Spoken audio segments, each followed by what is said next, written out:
Hello, dengan Bang Ripi di sini. Jadi seperti yang aku keluhin pas di video unboxingnya si Lenovo Legion Go S, masa performanya doi kalah sih sama si Steam Deck di TDP 15 watt. Padahal kan doi clock speednya lebih kenceng dengan jumlah core dan thread yang mirip. Ya aku curiga ini pasti faktor firmware yang belum optimal atau mungkin OS Windows-nya yang bikin doi kagak perform dengan maksimal. Dan kabar baik soal firmware ya, aku dapat DM Instagram dari orang Lenovo, katanya coming soon bakal ada BIOS yang mungkin bakal ngimprove performanya. Kita tungguin aja, tapi nggak tahu ya, aku follow up lagi belum ada balasan.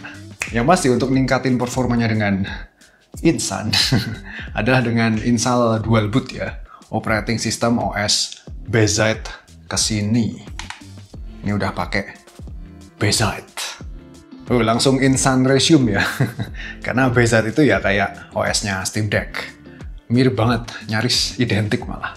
Anyway, kenapa kok dual boot ya? Siapa tahu masih kangen nama Windows. Kalau aku sih enggak ya. Sengaja aku dual boot karena ya untuk install BIOS atau firmware biasanya butuh pakai Windows. Dan ketika pakai OS BZ emang performanya nambah kenceng seberapa sih? Impresi pertama, aku udah jajal 3 game berat ya, aku benchmark semuanya. Dan hasilnya terdapat peningkatan yang signifikan pada game Cyberpunk. Nambah berapa nih? Kalau pakai TDP defaultnya di 15 watt ya, naik sebanyak 13 fps. Kalau TDP-nya lebih tinggi ya tentu FPS-nya lebih tinggi lagi dan tentu ngalahin performanya Steam Deck yang cuma mentok di 15 watt TDP-nya. Ya silahkan disawang sendiri hasil benchmark sebelum dan sesudah ya, pada masing-masing peningkatan TDP default-nya.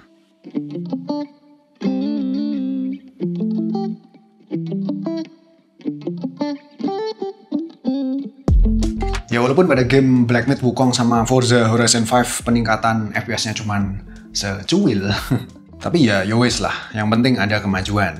Terlebih impresi pertama gaming di sini terasa lebih satset ya, maksudnya lebih minim stutter, dan OS BZ ini yang tampilannya kayak Steam Deck tentu lebih ergonomis, nggak kayak Windows yang gado-gado ya. Lebih asik user experience-nya serasa punya Steam Deck. Anyway, jadi apa aja yang diperluin untuk install BZ? Yang pertama adalah sebuah flash disk kosong ya, at least kapasitasnya 16 GB, lalu USB keyboard, dan tak lupa USB hub dengan input USB-C yang kepake buat nyolok kedua device tadi ke Legion Go S-nya.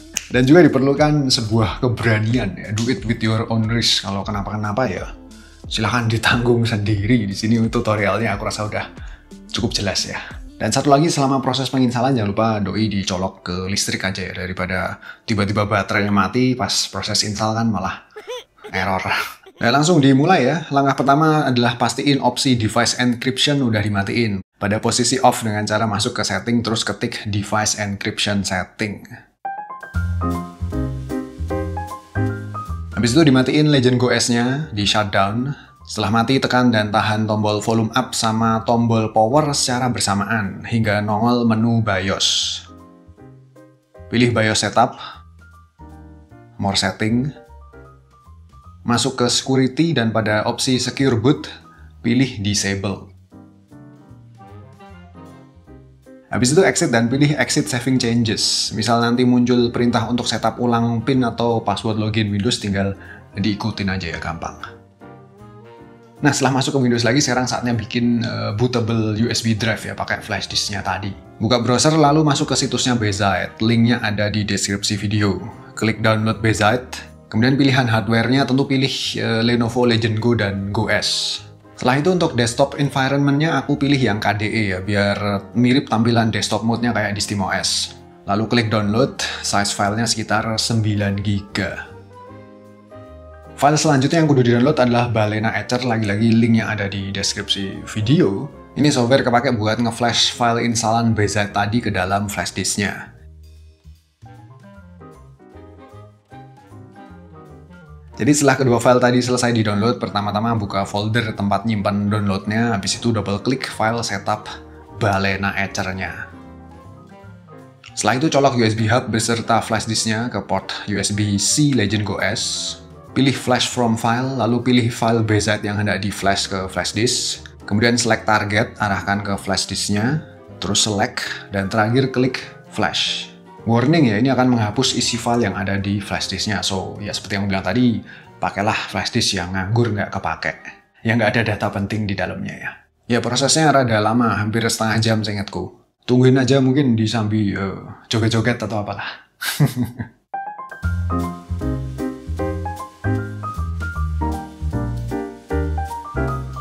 Kemudian proses berikutnya adalah dengan melakukan partisi pada SSD-nya. Untuk ngelakuin hal tersebut aku pakai software atau aplikasi Minitool Partition Wizard free. Linknya ada di deskripsi video ya. Jadi tinggal di-download aja, habis itu diinstal, pastiin pilih yang free edition. Nah setelah terinstall dan terbuka softwarenya, sentuh dan tahan pada drive C-nya, akan muncul menu pilihan dan pilih yang move atau resize.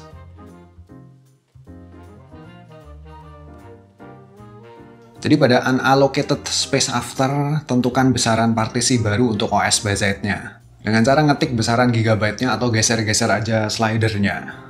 Ya besarannya terserah sih, di sini aku set di 300 GB karena aku masih kepikiran untuk install game di Windows buat keperluan review sama ya tadi install BIOS ya.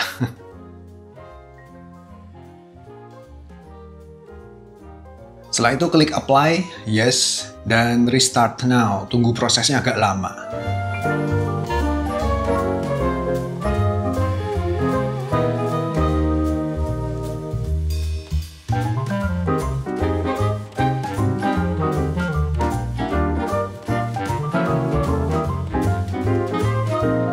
Dan setelah rampung mempartisi bisa dicek lagi aja ya, tampak bahwa sekarang kapasitas drive C-nya udah berkurang karena udah dipotong buat alokasi space OS BZ-nya. Yang habis ini bakal aku tunjukin proses installnya. Let's go.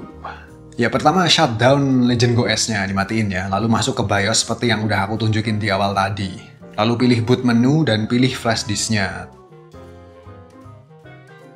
Tunggu hingga nongol menu kayak gini. Nah, disinilah peran USB keyboard yang udah disiapin sebelumnya. Colok sang keyboard ke USB hub, lalu pencet tombol atas di keyboard pada pilihan Install BZ. Lalu tekan key Enter.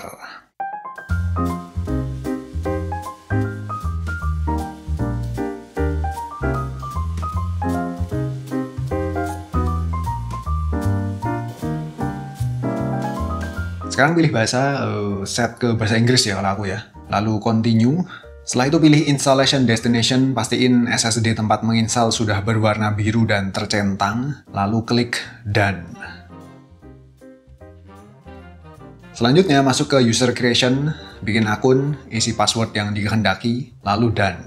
Dan momen yang dinanti mulai begin installation. Prosesnya lama, so mending ya tinggal ngapain ya? Nah setelah kelar, klik reboot system, nanti akan muncul layar biru kayak gini. Gunain keyboard yang tercolok untuk pilih continue boot dan tekan enter di keyboard.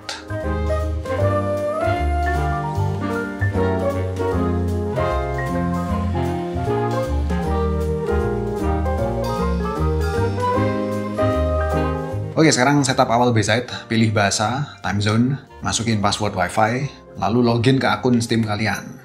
Dan selamat, BZ sudah terinstall, silahkan berbahagia dan tepuk tangan. Tapi setupnya belum selesai, masih ada beberapa langkah lagi. Yaitu nyelesain proses setup desktop mode-nya. Masuk ke desktop mode dengan cara nahan tombol power hingga nongol pilihan switch to desktop. Setelah masuk ke desktop akan ada pilihan plugin atau tambahan aplikasi yang mungkin ingin diinstal. Kalau aku sih suka manfaatin Decky Loader sama EmuDeck ya.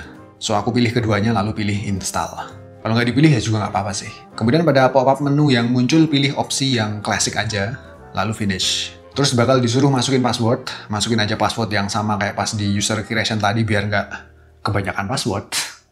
Biar nggak lupa ya. Habis itu pada SSH Credentials, masukin password yang sebelumnya udah dibuat di user creation, dan oke. Tunggu prosesnya bentar lalu next. Nah pada menu application installation biarkan aja pilihannya secara default, lalu klik install, tunggu lagi prosesnya hingga selesai, lalu next, dan done, dan selesai. Tepuk tangan lagi. Nah untuk kembali ke gaming mode tinggal klik aja icon shortcut gaming mode di pojok ya. Lucunya nanti akan ditampilin menu untuk milih bahasa, time zone, dan wifi lagi ya mungkin ini bug ya, tinggal diikutin aja. Setelahnya nggak bakal nongol lagi kok. Dan yowes, sudah rampung sekarang prosesnya. Selamat sudah berani untuk melakukannya. Kamu hebat. Dan sekarang ketika si Legend OS-nya dimatiin terus dihidupin, maka akan langsung boot ke BZ ya.